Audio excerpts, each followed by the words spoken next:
Greetings, everyone. My name is Baba Sidney, and I will be your facilitator, moderator for the day. We want to welcome each and every one of you to our Wosei service. It's so nice to look out and see all of these smiling faces, the ones that I can see. I remember I read something some years ago by uh, it was a Chinese philosopher, Lap Sang or something like this. Probably Imhotep would know exactly what I'm talking about. But he would talk about astro traveling. You know, that you could project yourself and travel all around. And as we sit here today, I'm looking at this in a more modern term. We are actually digitally and virtually traveling all across the United States. We're traveling from San Francisco to Oakland to Sacramento to Atlanta, Georgia to DC, all over, coming together as like-minded people. I don't know about you, but I'm excited. The fact that we woke up this morning, our blessings began.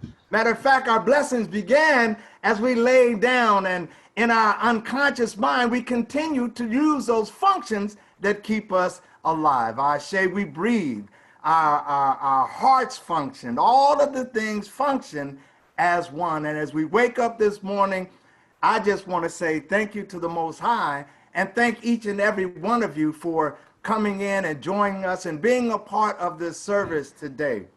Before we begin, I just want to share a little something. We've had one of our cornerstone musicians, First Family, a song from Wosei, Sister Latrice and Baba David. They lost someone in their family, a child, and that we continue to hold them up in prayer. And as we go through this service, if we can think of someone during the course of prayer, during the course of meditation, during the course of these things, that we hold one another up. And in this form, as we travel around and deal with one another on a celestial level, that maybe we can join in and lift one another's family members up in prayer. Those that we don't know, everyone is dealing with something. And that we hold one another up in prayer, that we hold one another up in spirit, and hopefully through the course of this service, something will be said to lift your spirit up, that you will hear something that actually speaks to you, that speaks to who you are, that speaks to what you're feeling, what your condition is at this very moment, because we're all going through something, Ashe. That is just the course of life. So as we continue through this service, that we think about one another, be prayerful of one another, enjoy one another, celebrate with one another, Ashe. So at this time, I want to call in our minister, Minister Emeritus, excuse me, one of the co-founders of Wosei that started this whole movement, someone that I feel so very a special bond that we have, to be able to have this brother to come and share with us at any particular point in time. He is a fountain of knowledge. He is a fountain of experience. I want to call on my good brother, Minister Makalisi, if you would come in and open up this service, open these doors up, open our hearts up, open our spirits up with a libation. Ashe? Ashe. Good morning, Wosei. Good afternoon to some others like me over here in the Eastern time zone. It's a privilege, it's an honor, it's a blessing to be in your presence this day. And so we come to pour these libations to honor those who've gone before us. And I want to start with saying, for sacred ancestors of our sacred way, libations of love we pour. O Holy Spirit of faith and love, come and be with us forevermore, and help us grow each day in courage and in faith, the sacred African way. Come and be with us, we pray. I want to start with pouring libation to honor the Most High, the one who continues to honor us by pouring out to us libations of the breath of life and calling us to rise up and be one with each other, but be one with that Most High, sacred, divine, infinite energy in the power of Mot, in the spirit and power of Septebi. O Holy One, thanks and praises that you are the one that continues to embrace our existence from the south, from the north, from the east, and from the west. And we pray that you could come and be with us this day. Help us to be aware and conscious and appreciative of your presence and doing all we can in every way we can to grow according to your divine wish, according to the divine energy, the blessing, the measure of your own sacred essence that you've entrusted unto us. Come and be with us. We pour this libation for the first family of our sacred way, Asar, Arsed, and Heru. Come and be with us and help us to grow in understanding that all the power, all the beauty, all the goodness of the universe has been entrusted unto us to do all we can every day, every way that we can to make life more beautiful and beneficial for the entirety of humanity, but especially for family, for community. Come and be with us.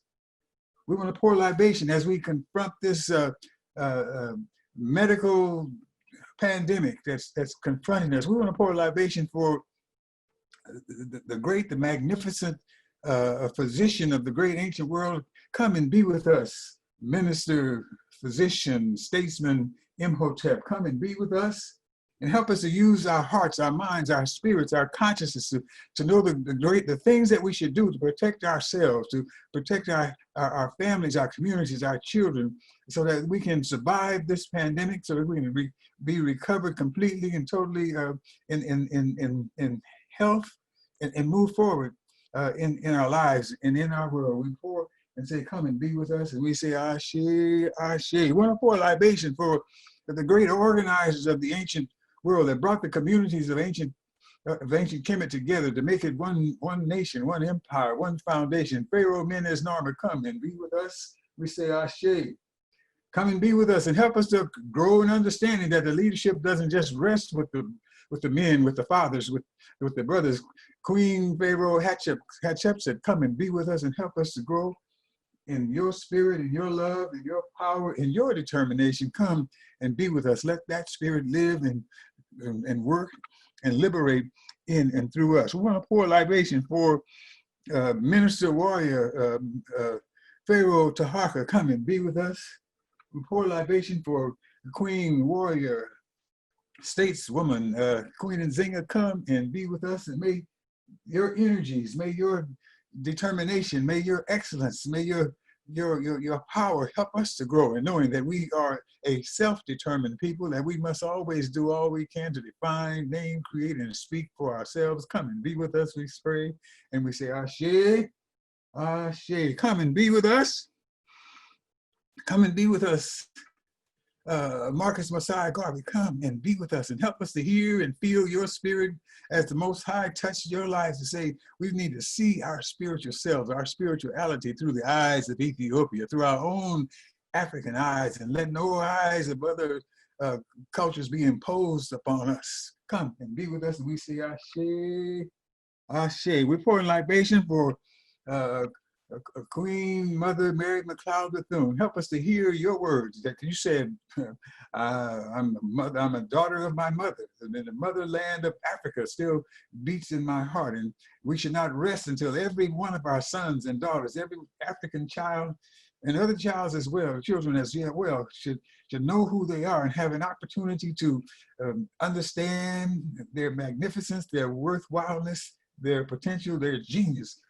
Come and be with us and help us to know that you can get a school, university started with $1.50, what we can do with the resources, the spiritual, the intellectual, the financial resources that are at our availability. Come and be with us. We pray, we say, Ashe, come and be with us. Come and be with us.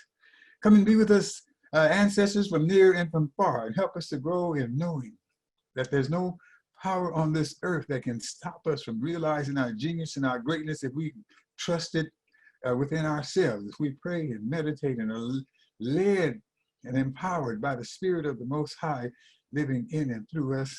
come and be with us. We pray and we say, Ashe, Ashe, Ashe. I'm praying and asking that my mother,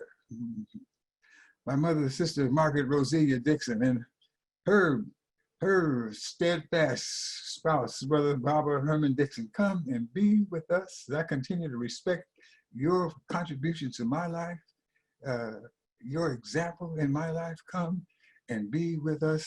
Jose, Ashe. Those of you who want to call out ancestors from your family, from your history, from your memory, call on them to come and be with us. Esther Dyson. Come and be with us, Ashe. Grandmother Pearl McCrae. Ashe, grandmother. Sister Valerie Octavia Gasson Sams.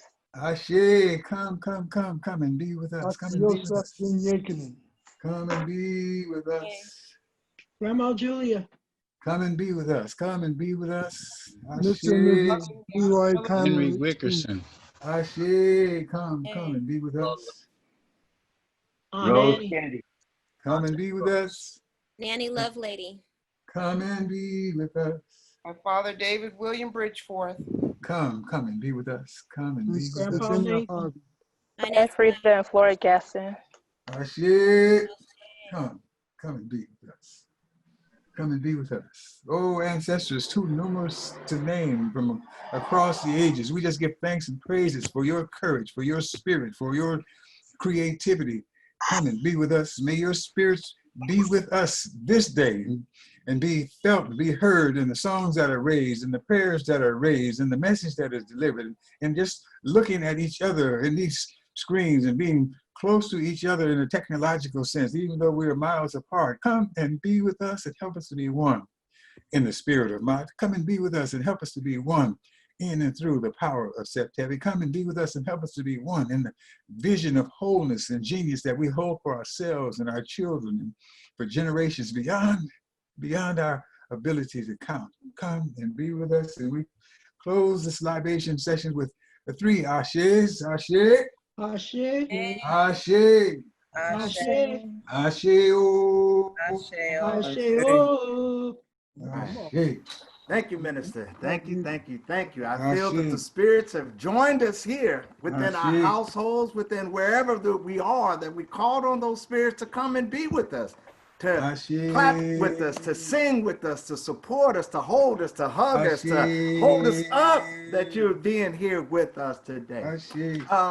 Now, this is, I don't, I just have to put this out here that Minister Makalisi is our mwalimu. He is our teacher. And we have a couple of classes that have been going on Tuesdays and Thursdays. We have a Dr. Ben class, and we have a Sankara class. That's how we divided them up. And that Minister Makalisi is that first teacher.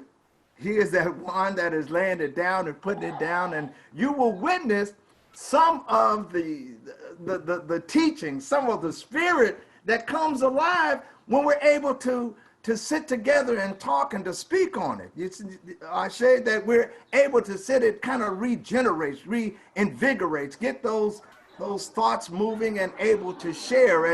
And we're going to have a welcome by one of the students. We got Sister Sangria from the Dr. Ben class on Tuesday nights, and we're glad to have her as a part, joining in and taking part in this service today. So, Sister Sangria, would you give everyone a warm welcome? I see. Thank you, Baba Sydney. Appreciate it. Greetings, everyone. My name is Shingra Akina Gasson Sams. Hello, West Coast, East Coast, and surrounding areas.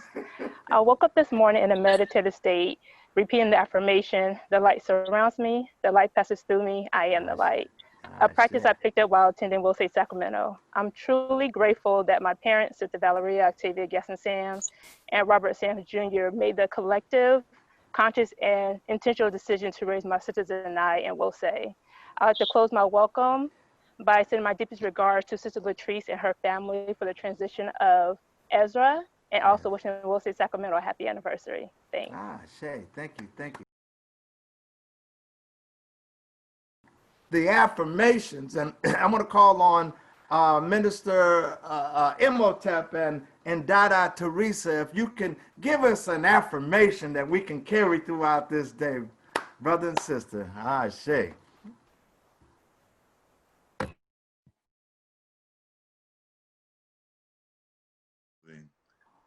We will know God's truth to be free and self-determined.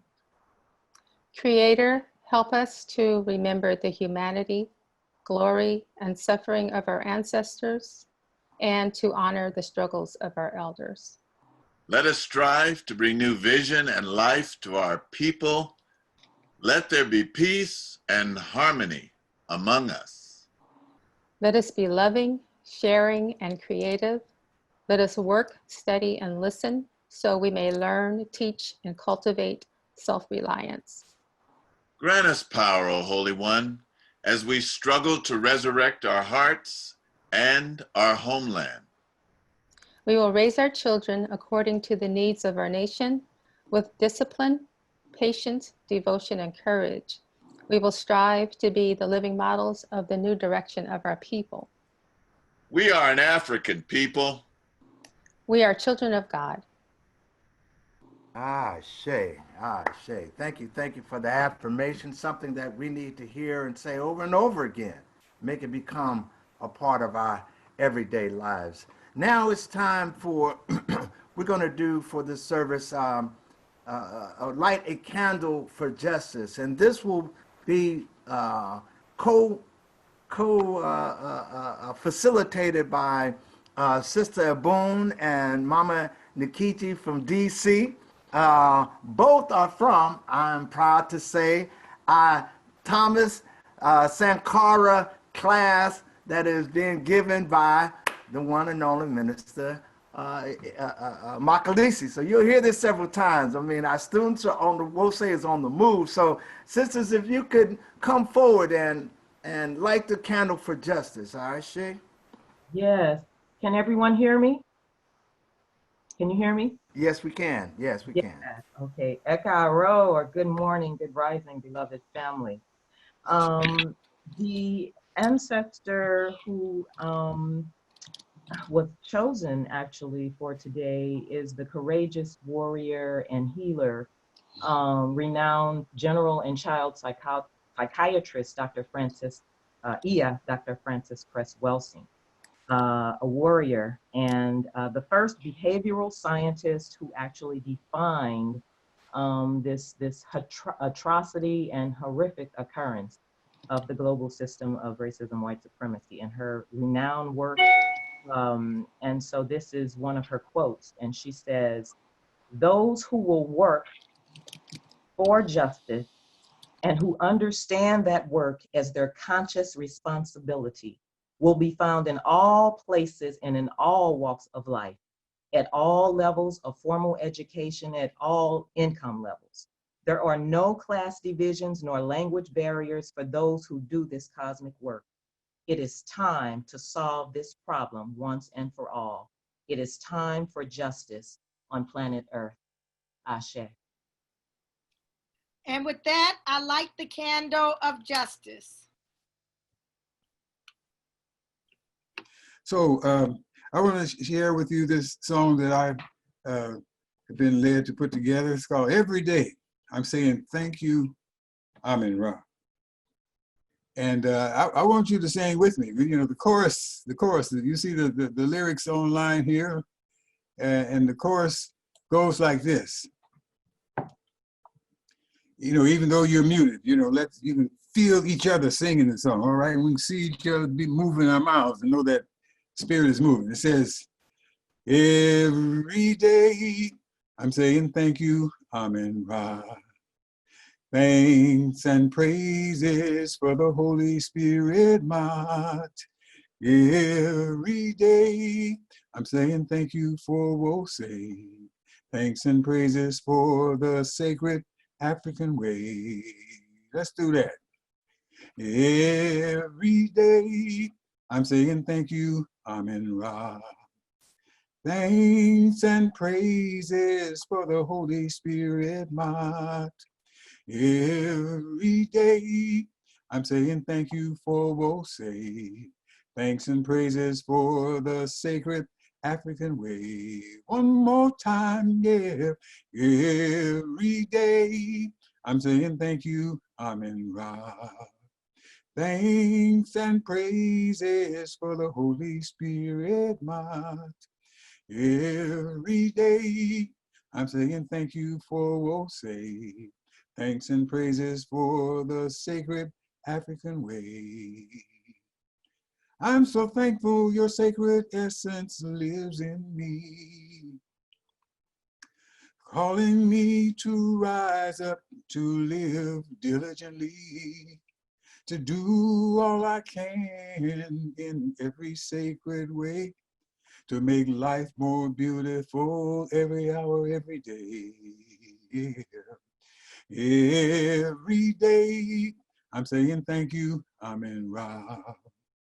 Thanks and praises for the Holy Spirit, my. Every day, I'm saying thank you for say. Thanks and praises for the sacred African way. I'm so thankful for truth and justice, righteousness, balance, and harmony. I'm thankful for divine right order. Thank you, Amen Ra, for reciprocity. Every day, I'm saying thank you, Amen Ra. Thanks and praises for the Holy Spirit, my. Every day, I'm saying thank you for say. Thanks and praises for the sacred African way. I'm so thankful for Umoja, Kujichagulia, Ujima, Ujama. I'm thankful for Nia Kumba. Thank you, Amen Ra, for Imani. Every day I'm saying thank you, Amen Ra. Thanks and praises for the Holy Spirit, my. Every day I'm saying thank you for say. Thanks and praises for the sacred African way. Thanks and praises for the sacred African way. Yeah, yeah. Thanks and praises for the sacred African way. Ashe.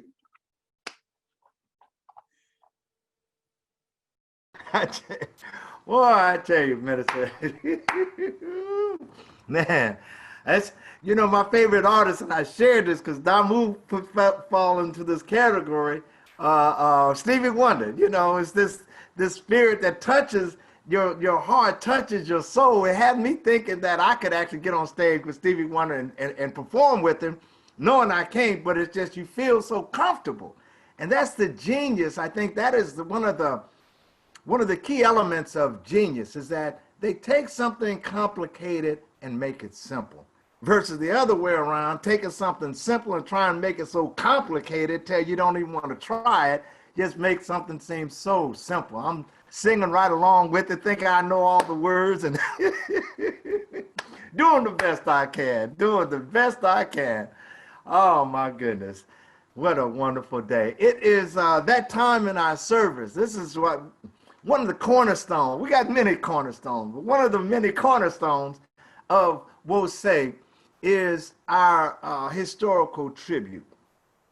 This is the time that we share with the community. Someone steps forward and shares something that is important, that has happened, an important person, place, or event in our history, I say, that we try and keep alive at least 7 generations of our history, because we know so well that if we don't teach our history, then somebody else will.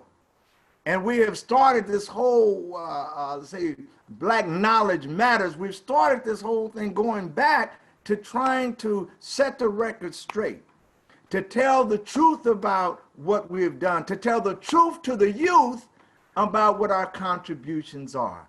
And so this is a very important part, one of my favorite portions. And I am so delighted, so delighted to introduce, I call her my, one of my daughters, myself and Mama Connie, my wife. She's one of our daughters. Little sister Lanice, if you would be so kind and come forward. And let me share this. Lanice is a part of our Ben Jokanan new membership orientation class, and it is growing, and folks is coming, and it is growing. Let me tell you, the knowledge is there, the inspiration is there, the confidence is there. But right now, let me bring forward our good sister Lanice, my daughter. Sister Lanice, if you can come forward and share some of that knowledge of yours. Where you at? There she is. Look at that beautiful smile. As we all know, we've talked about it recently, about like, you know, white America's Independence Day, which is July 4th. And we know that it's not ours. We know that Juneteenth is our real Freedom Day. We know that that's when our ancestors who were enslaved got the word finally that they were free. And that's like over 2 years from the Emancipation Proclamation being signed. So we also know that like, this is a fight that we're still fighting. So based on like the current uprising that's happening right now for Black lives against police brutality and against like anti-Black racism and all the horrible things. So even though we are still fighting, I wanted to share like a new fact to me about just getting back to Juneteenth and how there's actually parts of Mexico that celebrate Juneteenth by another name. And so the name is the June 19th festival, and there it's known as El Dia de los Negros, which translates to the Day of the Blacks. The celebration happens in a ranching village in Mexico, in northern Mexico, called Coahuila, and the local village name is called Nacimiento de los Negros, which translates to the birth of the Blacks, or birth of the Negroes, or even freedom of the Negroes. And so Black people, Afro-Mexicans, they still live in that village today. And there's even descendants that don't live there, but still travel back to the village to celebrate their June 19th festival. And you might be wondering, who are they and why do they celebrate the same June 19th as us? And the answer is easy, you know? It's because they are the descendants of the enslaved Africans who escaped around 1850. And it turns out that it's confirmed that some traveled from as far as North Carolina. Over 10,000 slaves escaped. And to me, it's especially interesting since many of us know that people escape north to meet their freed family or to meet other free folks. And we know that after the Fugitive Slave Act, you know, folks went to Canada or to other places. We think of people like Harriet Tubman, you think of other heroes from the Underground Railroad, like Frederick Douglass, all those contributors. It's less typical, I would say, to think of enslaved people going south for their freedom. And so the Black folks who settled in Nacimiento Village, like I said, are called the Negros Moscogos, which really in English translates to the Black Seminoles. And there were Black Seminoles in Florida. And they are made up of runaway slaves and escaped Gullah Geechee people, you know, the North Carolina and Sea Island folks. But together with living in Florida, they were given asylum in Spanish Florida at the time, and they lived among the other Seminole tribes.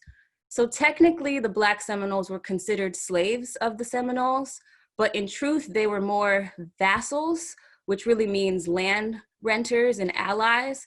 since the Seminoles didn't practice the European version of slavery. And they intermarried with the Seminoles to some degree, and mostly they lived separately, where they blended Seminole customs with their African heritage customs. Black Seminoles fought alongside the Indians in the Seminole Wars, which were also known as the Indian Negro Wars, in hopes to maintain their freedom and their land settlements to prevent invasion of white settlers.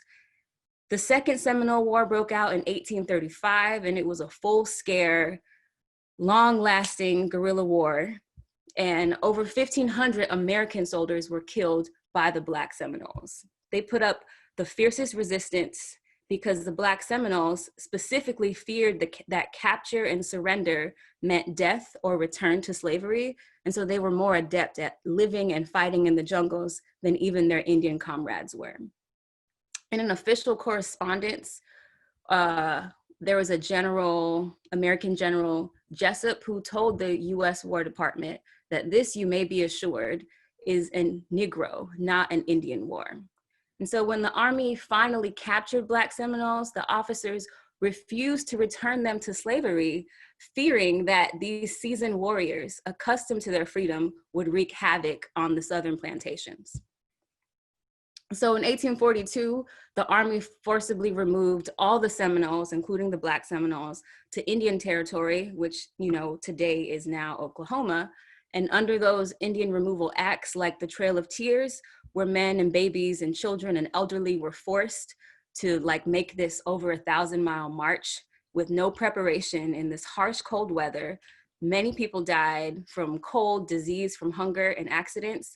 And it's often not talked about in school, or if it is talked about in school, they teach it as a Cherokee or native migration, a native exodus, which again, there were Black folks on this trail. There were Black folks, our ancestors.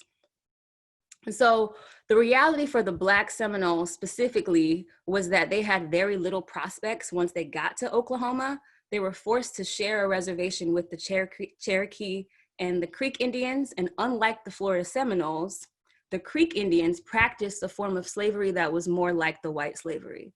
The Black Seminoles risked being kidnapped by slave hunters and returning themselves to bondage.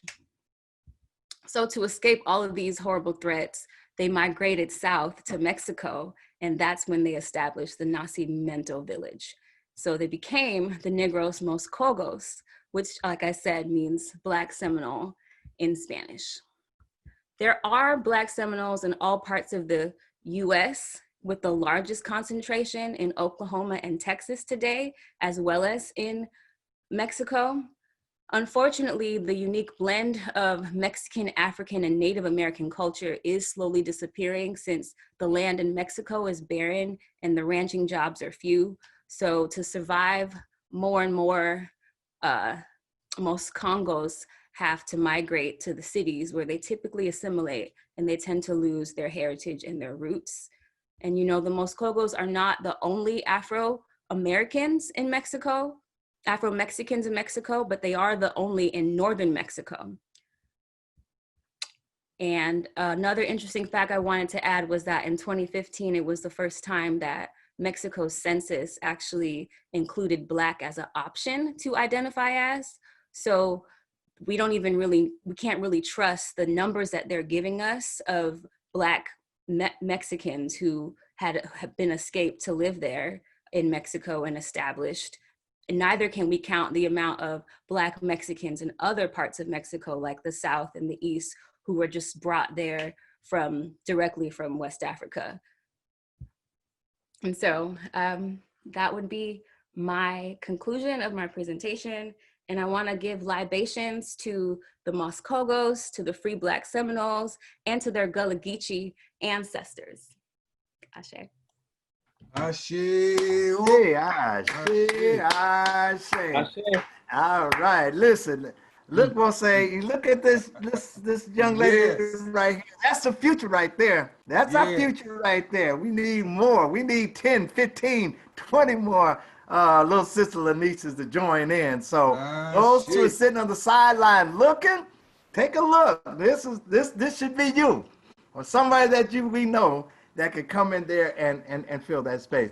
right now. Thank you very much, Sister Latrice. Lanice, that was beautiful. My mother is from Oklahoma, so you know we got some roots in there with that Black Indian, and my father's from Louisiana, so you know we got a history of that. Thank you. That does touch home for me. Now I want to turn it over to one of our maestros, one of our artists. This is this brother right here, and I shared with you before. Baba Damu is just, you know, he's again, that genius makes the simplest, the most complicated thing seem so simple. You know, he can sit down and take a tune and say, listen, I'm gonna lay it out so even you can sing it. So I want to thank you. I had to, you know, for Damu for all that you've done and will continue to do. Let's turn it over to our musical maestro, Brother Damu. Are you there? Yes, I am, Baba Sydney. I'm here, and it's always so difficult to follow your introductions, my brother. Thank you, sir. That, but God bless you. Your face was the first face I saw when I signed on, Baba Sydney, and I have to say, the energy and the love that you project, and it's just overwhelming, brother. So truly a great representative of Wose and Ahmad. Well, here's what I would like to say. I just want to give thanks and praises to God, Allah, Olodumare, Amun Ra, for my life and for my ability to be here with you this morning, Wose. I want to give thanks and praises for the church, Wose. And I would just like to give a shout out to and say thanks for the members of Wose and the Wose community who reached out to me, Minister Mallie, Minister Imhotep, Sister Ngina and Gina, Baba Jeff, and all those who reached out to me. Thank you. You're so kind, and it's just a blessing to be a member of this church, Wose.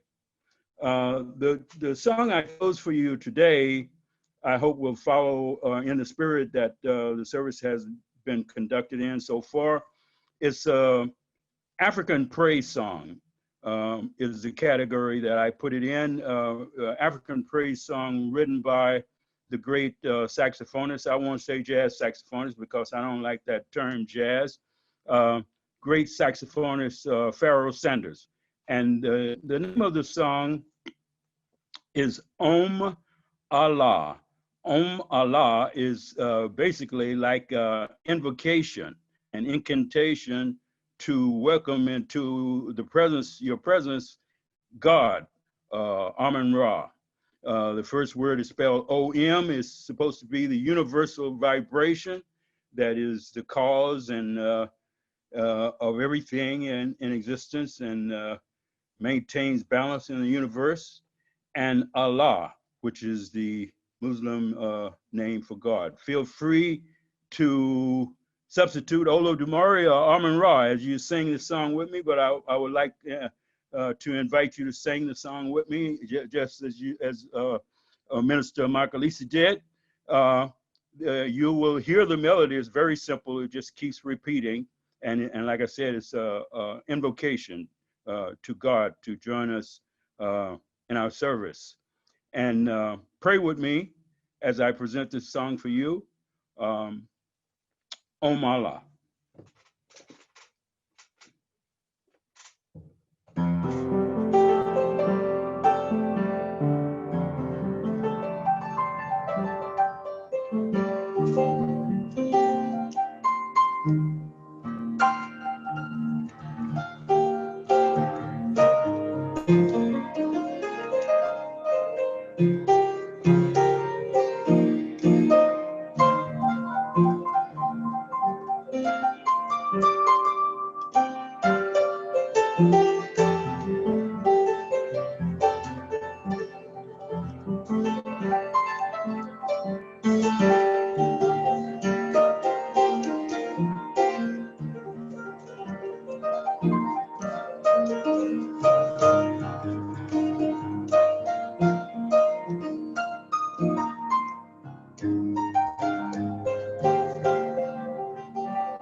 Mala, eh, mala, eh, mala,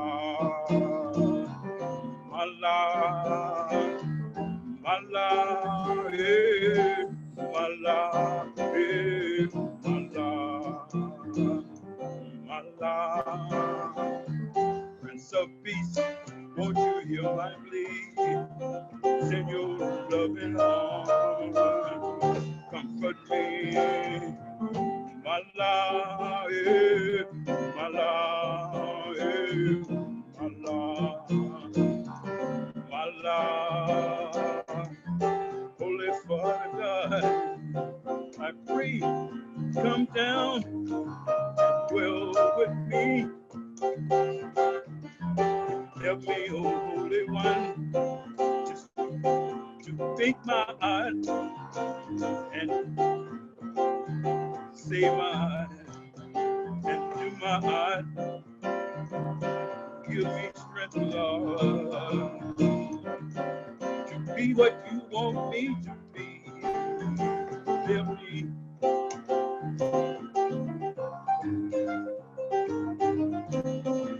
Love my sisters and my brothers. Love my sisters. Love my brothers.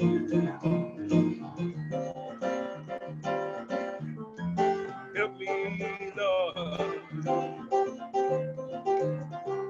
to be your servant.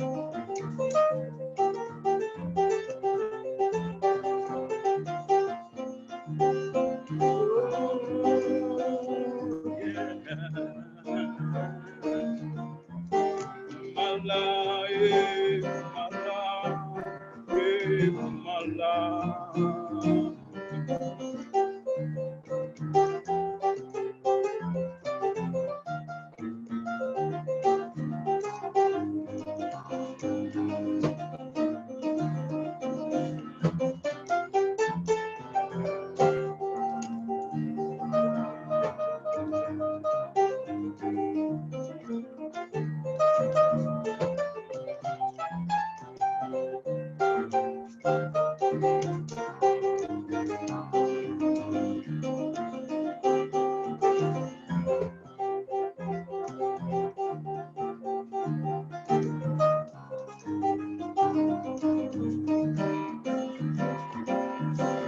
Mala, eh, mala, eh, mala,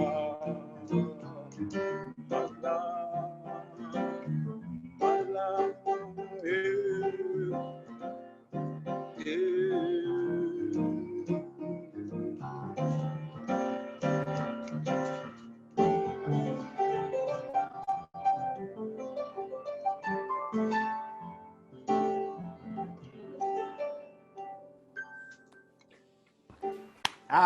I say, boy, I tell you, thank you, Brother Damu, man. Thank you for the music. And as we move along in our program and walk around, like I say, we're doing this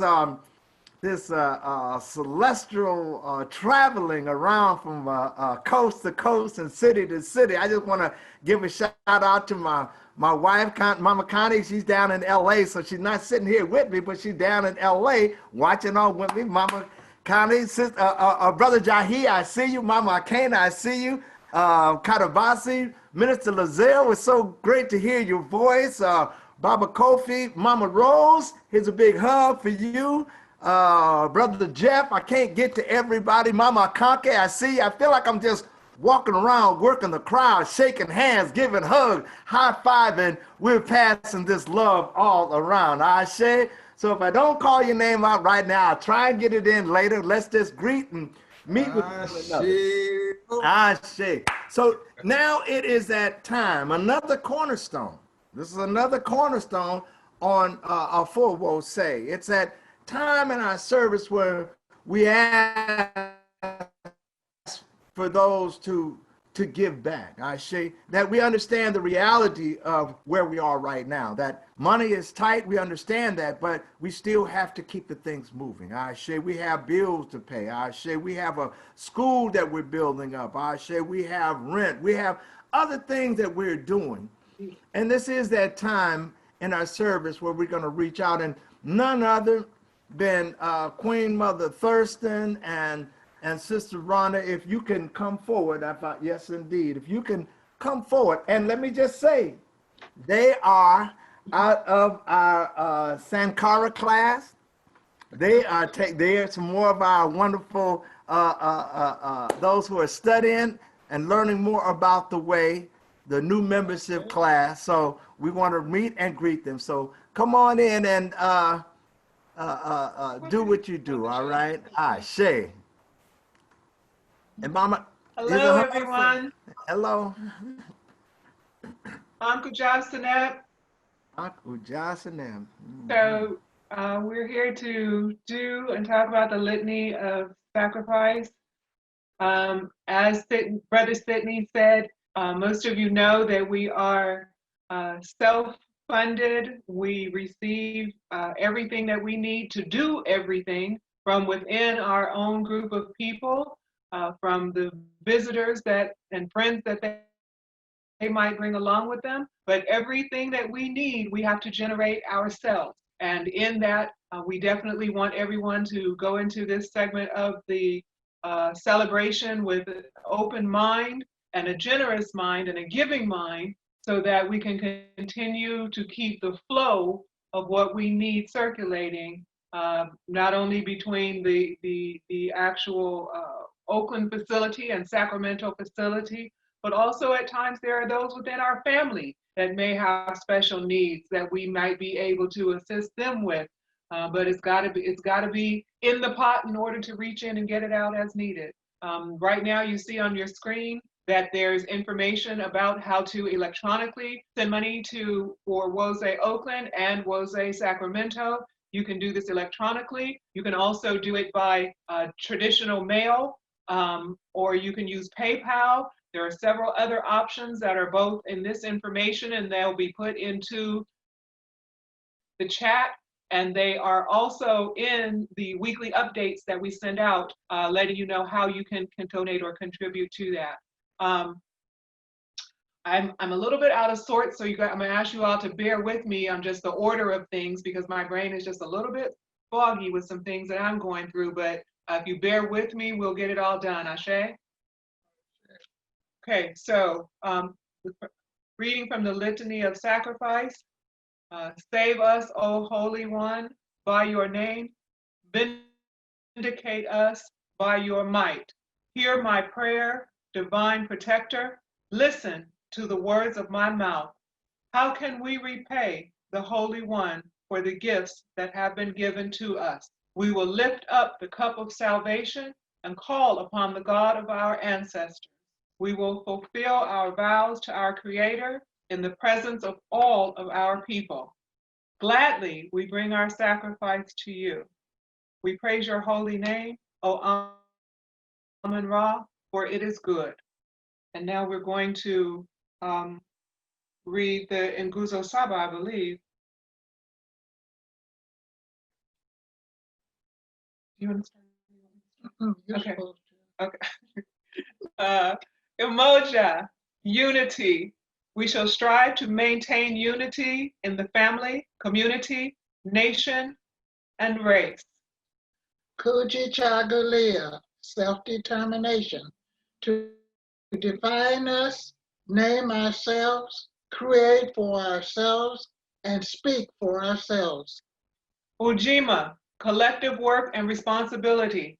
We shall build and maintain our communities together. Our brothers and sisters' problems shall be ours to solve together. Ujamaa, cooperative economics, to build and maintain our own stores, shops, and other businesses, and to profit from them together. Nia, purpose. We shall maintain our collective vocation, the building and developing of our community, and the restoration of our people to our traditional greatness. Kuumba, creativity, to do always as much as we can in any way that we can in order to leave our community more beautiful and beneficial than we inherited it. Everyone, Imani, faith. We will believe with all of our hearts in our God, people, our people, parents, our teachers, our leaders, and the righteousness and victory of our struggle. And that's okay if it was a little bit different. She's reading from the Nguzo Saba, which ultimately is what it's all from, although there's slight variations that might be from one word to another, but we're all starting from and ending up in the same place with the same objective. I want to say at this time, actually first, I'd like to just read a little bit from, not a very little bit, just from the Hosea, and I'm reading of the book of Coming Forth by Day. I am on page 106, and I read chapter or section 4, which reads, "Behold, I am in your presence, O Lord of heaven. There is no evil in my body. I have not knowingly spoken that which is not true, nor have I done anything with a false heart. Grant that I may be like those favored ones who are in your following, and that I may be an Osiris, one vindicated and risen, and greatly favored by the beneficent God." I was sitting here, and I think, as you guys know, last Sunday, I was trying to think of what it is and asking people about ideas of what it is that I could do, we could do to grow Wose, and that things that we could do, not just monetarily, but not to say not monetarily also, but to contribute and to support the different causes and the different things that Wose believes in, and that Wose as a family wants to support. And just, I've continued to have that kind of ongoing conversation with myself.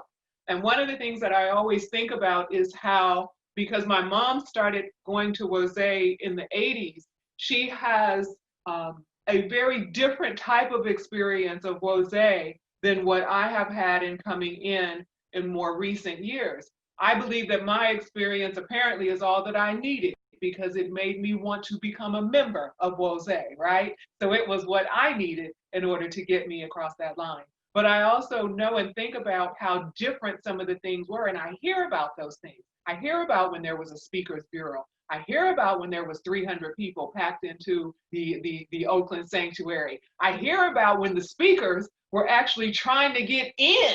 We weren't even having to try to get them in. It was all about them jockeying for position to be able to come and be able to have said that they spoke at Wose, Ashe. So with that in mind, and like I said, and constantly thinking, what can I do? I've come up with a new challenge. And this challenge is for today. I'm glad I saw smiles in response to that. This challenge is for today, one day only special challenge, okay? I would like for anyone who is able, okay? This has nothing to do with what you normally do on a weekly basis. This has nothing to do with what you've signed to say that you're going to do on a weekly, monthly basis or anything else. This has to do with today, right now, this particular celebration. I would like to see anyone who is able to meet this challenge, and my mom's got her own check of $100. And what this $100 is specifically going to go towards is a cash egg, a nest egg for a speakers bureau, okay? Because we want to be in a position that if there is somebody that we want to come and speak to us and share with us in Sacramento or in Oakland, if there's someone that we want to come and to tell us what they've been doing or where they've been lately or where they've traveled and come show us a video or bring us some of their most current materials or what have you, that we maybe have a little bit of something that we can reach into and bless that person and share with that person for bringing that to us, right? Now, hopefully, you know, again, this may not be for everybody because these are some tough times right now. But I'm going to put in my challenge this $100 check into the mail because I'm old school and that's what we do. Made out to Wose for $100. And we got 61 people on the line. So if 61 people chose to follow me in making this happen, then you just tag the zeros. That kind of math I can do. You just add the zeros on the 61 and you know where we'll end up. And not to say, and if I don't know if he's listening or not listening, but to include our wonderful Maynu, okay, Professor Maynu, who we appreciate the fact that he gives it to us and he goes and gets information and he does his primary research and he comes back and he shares it with us and he graces us and blesses us, and he's been with Wose since he was a child, didn't even know he was being reared from the gate right on up to be one of our people. But even him, you know, as he goes and does things, it would be great if we already had a little pocket that we could dip into. A little, what'd you say? A little pot, my mom said. A little pot that we could dip into and give Professor Brother Maynu, you know, a little spoon out of that pot, you know, sometimes. So this is my challenge for today. Again, it doesn't have anything to do with any other Sunday, next Sunday, last Sunday, 2 Sundays from now. This is today. My challenge, $100 to go towards, and I put a note on here, towards a Wose Speakers Bureau. That pot, that's where I want this to go, okay?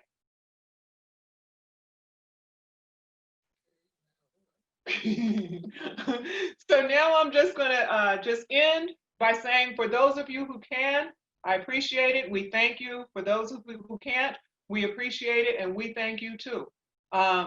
Just want to ask Creator God to take a moment, ask that you will bless everyone who is here today, that if they are not able to be a part of this challenge today, that maybe they would be able to be a part of it at some other time when they feel that that's what they would like to do. Creator God, we ask that you continue to bless us, continue to bring us together, continue to allow us to share in our ideas, in our desires, in our works for Wose, Oakland, and Sacramento.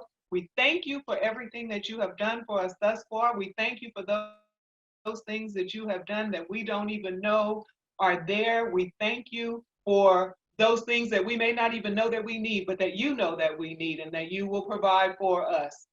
We thank you for having this community that is standing strong and continuing to come here week in and week out and a couple of days during the week now and supporting each other and loving on each other. We thank you in these times for providing us with this place in this space where you shine on us and allow us to just reflect back in you who we are collectively.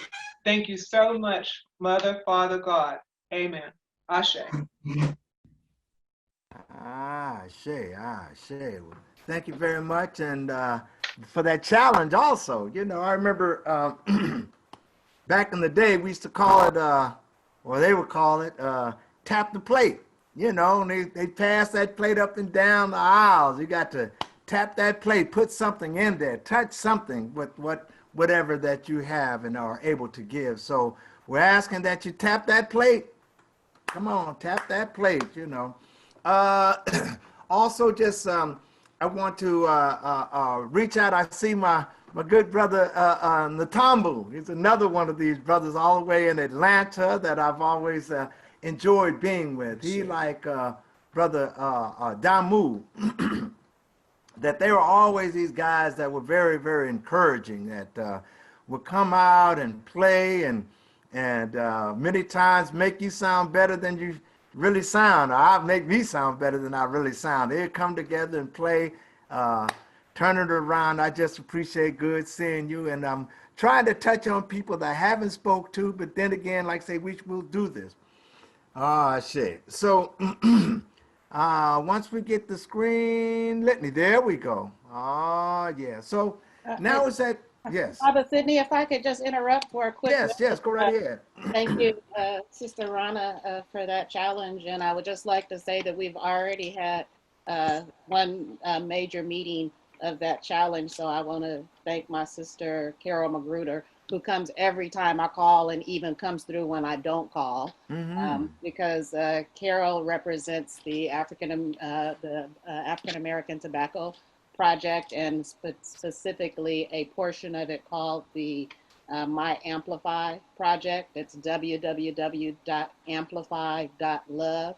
And Carol has generously donated the speaker fee for 2 speakers at $300 per speaker while we were talking. So thank you, sister. I always love you. And to see how God manifests our abundance and our blessings for us without us. Just watch how God works. So thank you for that. Jumbo, my brother. Jumbo, Baba, Sydney, this is Nan Tambo. I want to thank you. Vargani, brother. Oh, Missouri Signing, man. Good to hear your voice. I'd like to make a donation to the Speakers Fund, too. But my donation will be $50. I apologize for not needing the $100. Come on. All right. I say. This is wonderful. Come on now. We know how this goes. So we got that going on, and now it's the time when we are going to call on our brother to deliver the message. Today's message will be given by I call him Brother Mallie. He's Brother Minister Mallie Latham. Again, for those who don't know, he is actually a part of our Dr. Ben session on Tuesdays. I mean, I'm hoping that folks are picking up the correlation between those who are in these classes and see how they're able to manifest or able to share that knowledge here within the group. That as you become more and more integrated, more and more involved, that maybe your role will increase. We're not trying to push anyone out there, but confidence is like the number one thing. And realize also that this is family. This is family, y'all. This is what we're doing. This is no different than sitting down in a living room at a light dinner and just chopping up your beliefs and being able to share with one another and breaking bread. This is spiritual bread that we are breaking. I share that we sit down and we're drinking of that knowledge. We're drinking of that of the spirit of the Most High, of our ancestors, that we are breaking the bread of knowledge. We're breaking it up and handing it out and piecing it together as we continue to grow as a community. And I look and I see my brother Lazelle, Minister Lazelle is there, and that just brings a smile to my face. And it's something we have touched on. How many ministers today? We got Minister Lazelle in the house. We got Minister Imhotep in the house. We got Minister Alicia in the house. We got Minister Makalisi in the house. And now my brother, we have one more minister that I want to announce that's in the house. We have Pastor Armstrong Appia from Kumasi has joined us. So come on down. Come on down. That is what we're talking about. This is a house that you come into. This is the house of Amun Ra. We say that. When I say that, we talk about a house. When you walk into a house, you know what I'm saying? You come in, correct. Everybody's there. You're welcome in this house. We don't check you at the door like, what have you read? Show me your credentials. We open our door and say, come in and drink with us. Come in and pray with us. Come in and worship with us. I say, but now, I just want to, Bob Sidney, I just want to acknowledge we also have Minister Amadi Hines in the house. Oh, Minister Amadi Hines, man, come on. Come on. Are you seeing, are you feeling? We have all this leadership, but what we're not getting is the clashing. We're blending. I say this is one of the aspects of we talk about, which is harmony. Harmony allows things to come together and become a greater thing.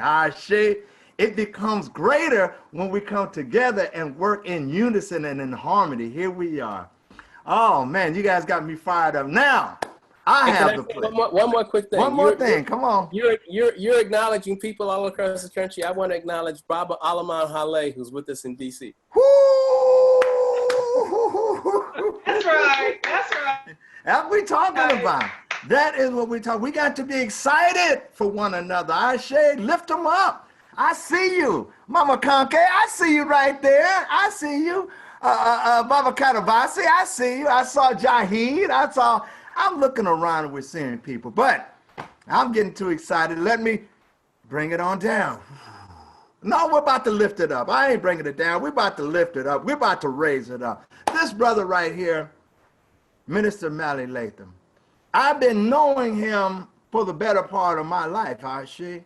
He and I met, and I think I told you before, we were like teenagers. Well, I was a teenager, he was older. we're like 20 years old, and imagine at 20 years old at the University of California, trying to figure out who and what you are. But the thing is, with all of that, we always seem to gravitate towards the same thing. I came into the music and dance community, Mallie was there. I was in the theater community, Mallie was there. We'd be in the blackboard, we'd be talking politics, we put together different programs. We would be there just on like-mindedness, able to sit down and break bread with his mother. He's able to sit down and break bread with my mother. This is when we say a brother from another mother. This is truly, truly my brother. And this is one who doesn't just talk it, he walks it. He has walked that line. He has walked through life. Life has taught him so much, and I have watched him as things happen, good and bad, and how he deals with it. How I'm without words, cannot match in words the things that I have seen this brother go through and the growth that I have witnessed through him. This is someone who I truly, as a brother, I can say with no hesitation, no shadiness in it. I say I truly love this brother. This brother right here is someone that has stood by me. I have stood by him. He has something to say, y'all. He has a message to bring. And at this time and at this place right now, if we can silently, on mute, put our hands together and welcome Minister Mallie Latham.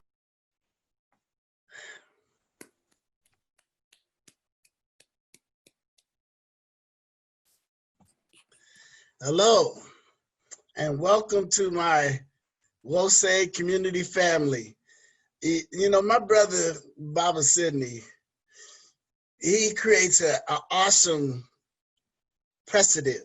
When you have somebody who can lift you, introduce you, and present you in such a manner, you almost get embarrassed to the point where you have to step outside and just say, you know, that guy, I wish I really knew that guy, because as powerful as he has described me, he raises a high standard when it comes to deliverance. So I'm going to strive with the help of the divine to meet that high standard of deliverance. First, I want to read something because, you know, being a part of that Benjo Kanan new members orientation group has really encouraged me and instigated me to get inside some materials. And so reading out of the Hosea, page 50, out of the book of Keti, verse 2. I'm just read the first couple of sentences. Follow in the footsteps of your ancestors, for the mind is trained through knowledge. Behold, their words endure in books. Open and read them and follow their wise counsel. For one who is taught becomes skilled.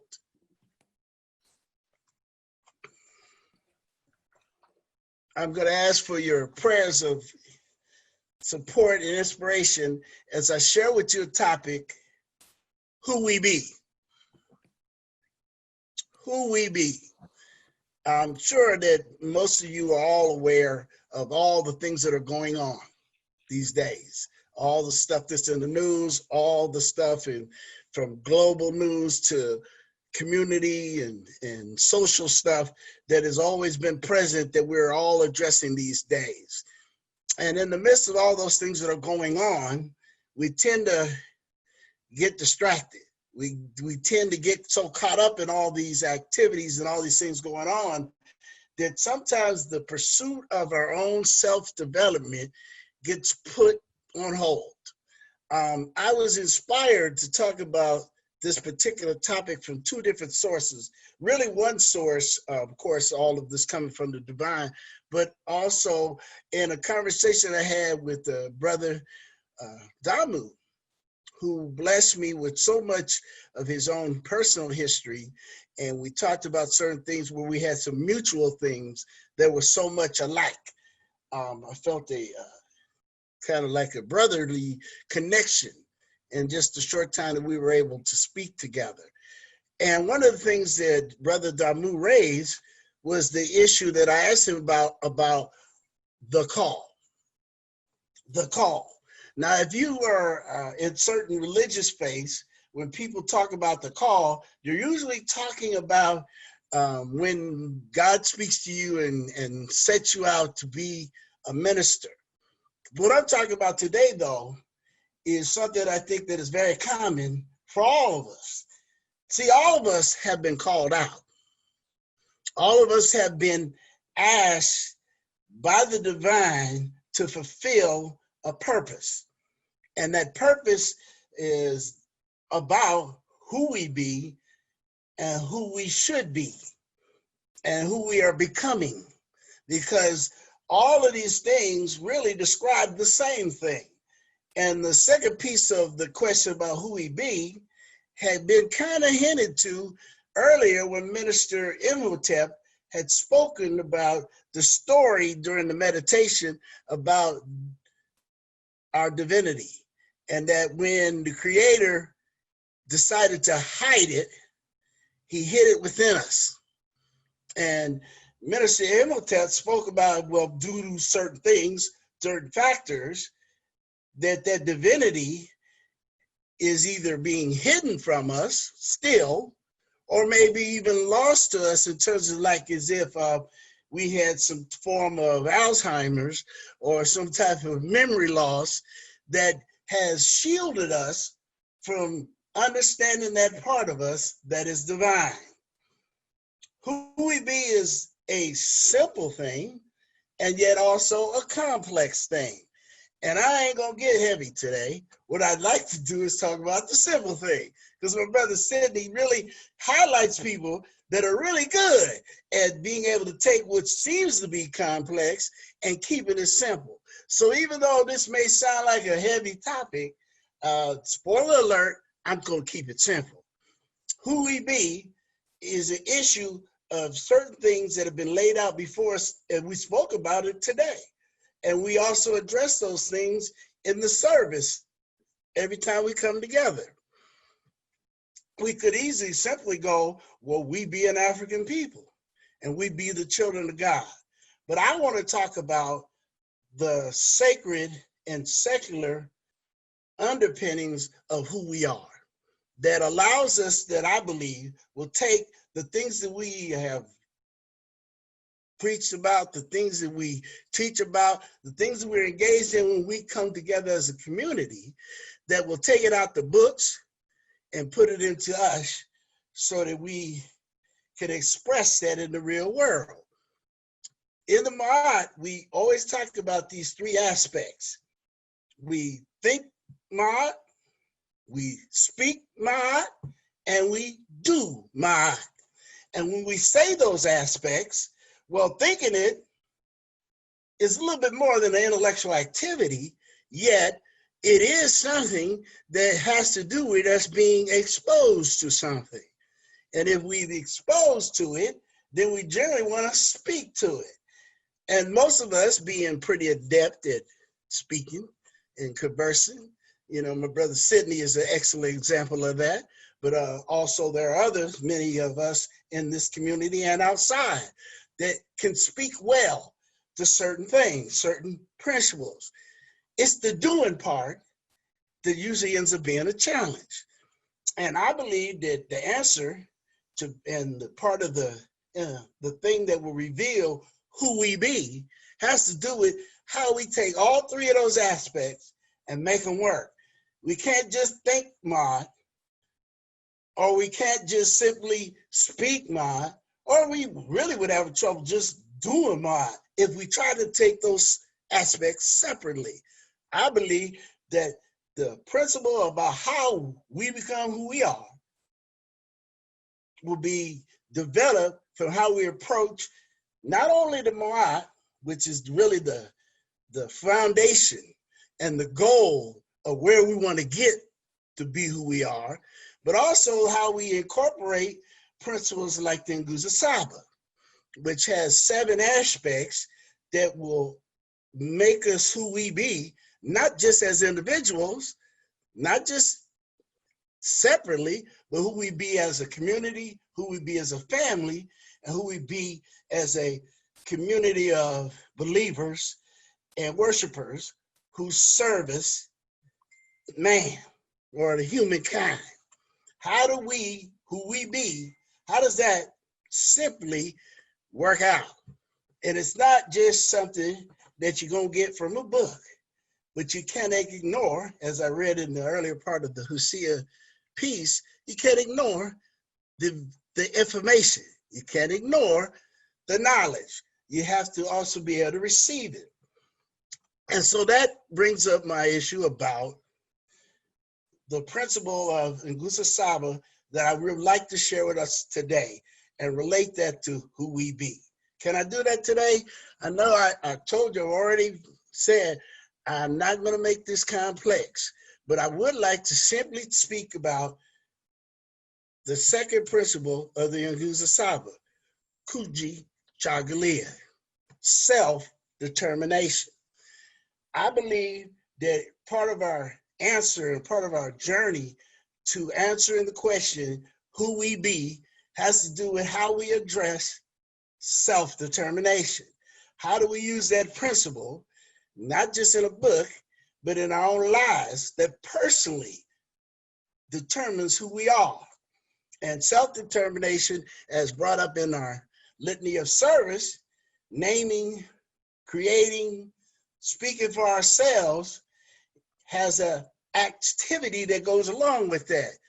If you're going to think it, if you're going to speak it, you also got to do it. So how do you do Kuji Chagalia? How do you self-determine? So I am going to say something about that process. If we could just give me a few little bit of a development piece so we could prepare ourselves to answer the question, who we be.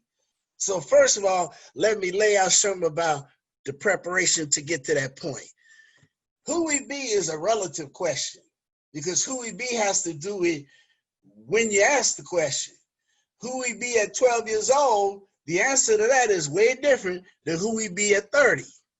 And the answer to that, or who we be today. For many of us, who we be could also be different tomorrow. The question in a simple form about who we be is relative, according to what's going on with us, where have we been, what are we experiencing, and where have we gotten with what we have experienced. I call those things transformative experiences. Transformative experiences are about the transitions in life. Where do we go with what we have experienced or what we come into and what events we have in our lives?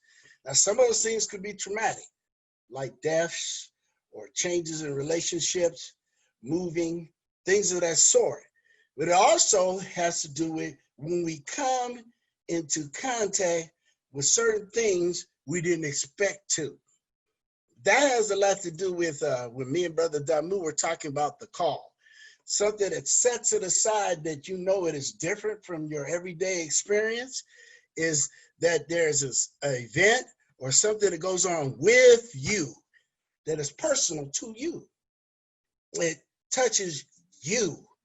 And in that you, that determines who you are becoming.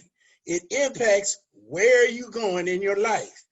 Many a times we point to those transformative experiences as transitions or special times when we became more aware of who we are and where we want to go and how do we make those changes to help that happen.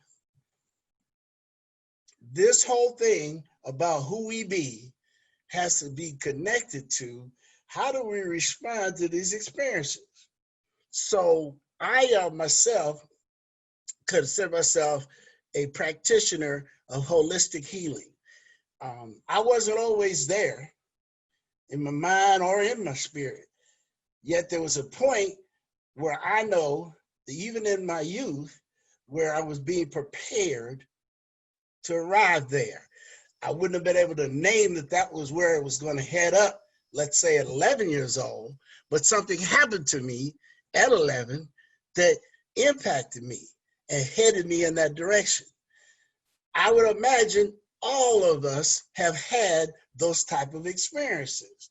And if you look through the records, if you look through your past, you will see that those transformative experiences have helped you to get to the point where you are now, so that when you ask the question, who you be, you have a collection of those experiences, those responses in life, those events that have impacted you this way. When you are self-determinative, it brings up a paradox that part of you, it's about you. It's all about you, where you've been, who you've met, who you've dealt with, the things that have impacted you. But the paradox of that is, it ain't always just about you. Now, I know there might be some people that be disappointed in hearing that, but the truth is, it ain't only about us, even in our own personal lives, because it takes the interactions and relationships with other people and other events that end up making who you are who you are. You be what you are, not just because of yourself, but also the things that have come in your lives or the places and people you've also interacted with. That piece of self-determination goes through a process. And so I want to take us from where we're talking about Kujichagulia as a principle, but I also would like to take it as a process. Is that okay? To determine ourselves to be directed, there's three things that I think are important, and I call them AEP. There is adjustment, there is engagement, and there's procurement. AEP. There is acknowledgement, there is engagement, and there is procurement. The acknowledgement piece is simply this. Maya Angelou makes a point about when people reveal themselves to you, believe them. That has to happen for us in our own self-determination. When you have these moments where you look in the mirror, and if you've ever been in a substance abuse recovery programs, or if you've ever done psychology, there's a moment when you look in the mirror or you look inside and you have to assess what you see. A lot of times our struggles are based on us denying what's there. The denial is the obstacle to that assessment about what's really there. And in that acknowledgement, you learn how to address what's actually there and accept what is there. And those things you want to change, you recognize, yes, I need to change that. Then there's the engagement part. The engagement part has to do with you looking at those things around you and in you that you embrace about it. There is certain stuff just gonna be the way it is because that's the way life is. That's the way the world is. And then there's other parts of it that you can play a role in changing how those things are.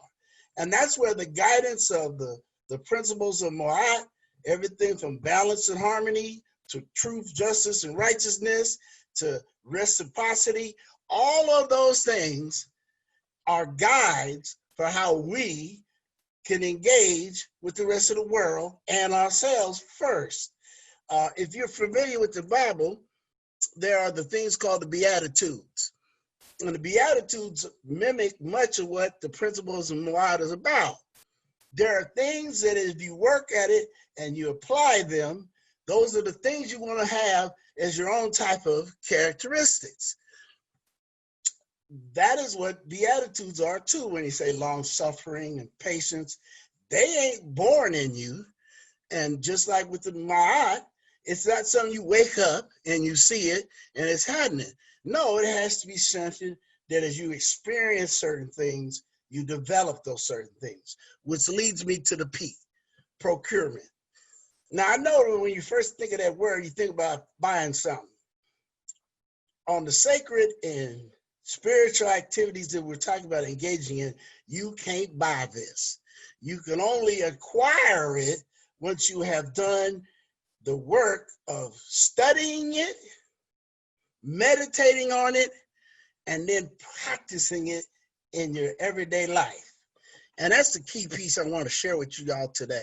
When we talk about thinking Ma'at, speaking Ma'at, and doing Ma'at, those activities, those things that we do, one of the significant parts that I think sometimes is a challenge for us, even for us faithful believers, is the doing part. And part of the challenge of the doing part is practice. And I know my brother Sidney and some other folks were aware of this when Allen Iverson, an NBA basketball player, got upset when he was talking about practice. He seemed to be dispelling the importance of practice.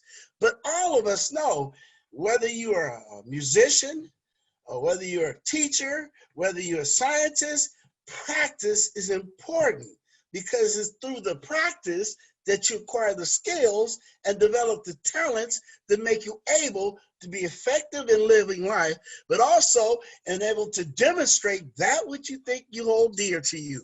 If you're a singer, why would you ever think that you could just wake up in the morning and just start singing? You would have to address your skill, your desire and love of art. You still got to practice stuff. As much as Damu is a gifted man, I bet you he practices his art. I bet for those of you who might be into nursing, you practice before you actually get into the career work of nursing. There are even two professional careers, medicine and the law. They call it your practice because in the case of those things, and I think really in all things, if you're truly a lifelong learner, you never master something that you don't never need to learn something more. Practice keeps your chops up, as we like to say. If you play sports, you don't just jump up and down and get a ball and start mastering how to play somebody in basketball. You don't master anything that take skill simply by having a gift for it. There is work to be applied, and that is practice. If you're going to be a practitioner of any of the sacred arts, that means you have to gather these skills together and then keep applying them. Practice is not simply about training, it's also about application. And that's where I believe all this is joined together. If we're going to be people who say we follow the ancient ancestral wisdom, that we are followers of the African way of living, we have to acquire these skills, gifts, and information, and then practice them. We don't want to be folks that are only good when we're inside the church house. We don't always want to be people that sounds really great and very spiritual when we're at the pulpit, or when we're at the podium, or when we're in a gathering of folks at a conference. Being about the business of spirituality means also we must practice those things. If you're going to develop the principles of truth, you got to practice being honest. If you're going to be a person who supports justice, you got to practice being fair. If you're going to say that you really get behind righteousness, then you got to practice doing the right thing. It is about how you practice is generally how you perform. Most people who know anything about the other arts and the things like expression, you generally perform the way you practice. So if you don't really put your heart, your mind, and your soul and your spirit into it, it's going to be exhibited the same way. Either you're going to show out and bring it because it's within you and that's the spirit that lifts you, or you're just going to be pretty mediocre. And I know that in all the readings that I have came into experience, the gift, the power, the essence of what the divine has given us to be revealed to us in our divinity ain't for the purpose of being mediocre. It's not for the purpose of being so-so. It's not for being lukewarm. It's so that Sydney can't be the only one that's juiced up when we come together as a community. It means that even if our portion is simply libation in the program or simply as a listener in the program, we bring a spirit and an energy to the practice. We practice and we participate at those levels. And none of us got a corner on the market of spiritual activity. We all have a calling that pulls us out. And the issue is, will we allow for these obstacles? Some of them we have always implanted from the outside, but also internally, or do we express them in the God-given way the divine has intended for us? Ashe, ashe, ashe.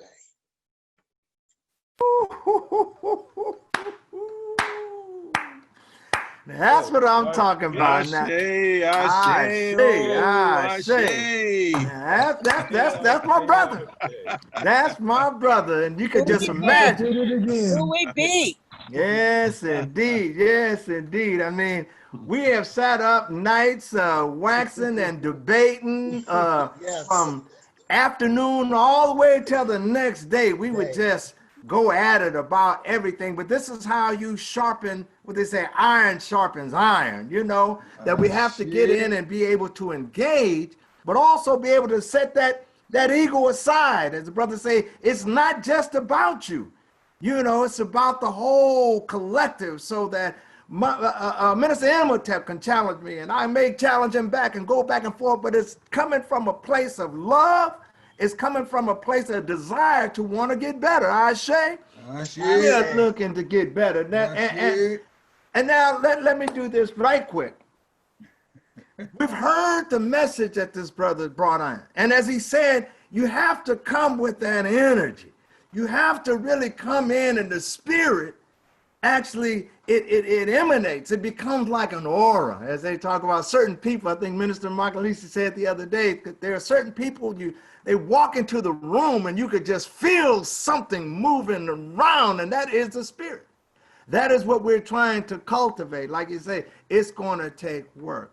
You heard the music, you heard the call, just like that we need some money to bring in some speakers to come into and share. And what happened? Just like that, boom, somebody else, boom, somebody else, meeting the call. And we can meet the call because we are all on this mission together. We're building a movement, family. We are building a movement. I look out there and I see that there are 60 people listening. And at this point in time, I want to ask if there anybody so moved, anybody heard something today that touched their heart, anybody felt a prayer, felt Minister Alicia as she navigates you and walks you and guides you through the prayer. If you're moved by that, Minister Imhotep, as he sits down and talks about the importance of meditation as to center down and to find that God that lies within. And we talk about Minister Makalisi as he continues this course of teaching. If any of this has moved anybody, now would be the time as we open up these virtual doors to say, is there one that wants to join this movement?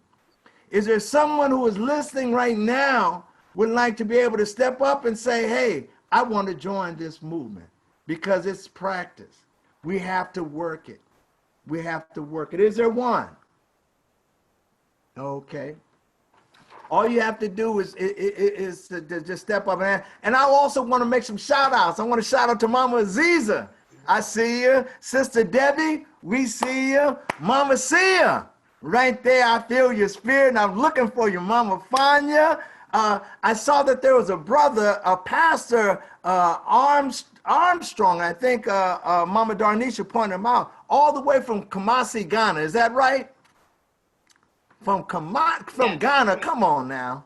Come on now. Ghana is what is it, 8-hour difference, 12-hour difference? He's sitting up at night right now, getting this message, getting this spirit right now. We're coming in from Ghana. Brother AJ, always love to hear you, brother. See you, you're writing something out, reaching out to me. I love all my people. So we're going to move on, and I'm going to see if right now, if I can bring back my brother, Brother Damu, to lead us with Lift Every Voice. Ashe? Ashe. Ashe.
And now and forevermore, as we stand on the shoulders and walk in that sacred path that our ancestors have laid out before us. They've taught us how to walk. We're standing on those shoulders. And as our ancestors would always tell us that we are one people. One people. One people. One aim. One aim. One destiny. One destiny. One love. One love. One God. Let us all call on the name that our ancestors were called for so many years. And let us all say, Amen.